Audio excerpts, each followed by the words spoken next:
Yes, I found that being in space, you're faced with a few very brutal realities that make you change your mind and perspective. I think that's one thing that space can do for us.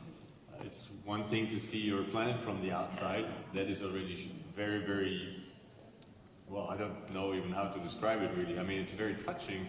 It's a very new and radical concept for a human to see their planet from the outside. But also living in a spacecraft, and that's the much more direct feeling that you get, is you're surrounded by hostility of space. We say that we humans are an island species, and that is really what you see from the outside. But if you're in a spacecraft, this is even more imminent. You're surrounded by vacuum, by deadly radiation, by temperatures. On the sun side, the outside of your spacecraft is hotter than a frying pan. On the other side is negative minus 100 or more.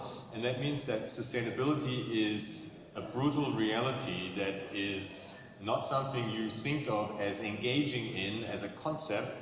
I mean, it's almost funny to think about it. I mean, it really is something that if you don't live sustainable on a space station, on a spacecraft, you're dead very, very soon. And so I think this is one thing that we astronauts take back from space, and also our colleagues from down here who work in the Earth observation programs, they see the same, is that we have to take this concept as something that is very important for Earth as well.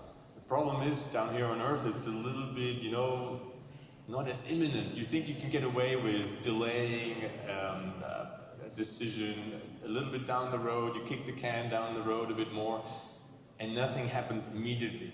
That's unfortunately the case. But in the end, the same thing will happen, right? If you're not living sustainably, and that brings me back to this perspective from the outside, is then we use up our resources. They look infinite from down here. They look, the sky is infinitely high. We have an infinite amount of oil and energy and everything down on the planet.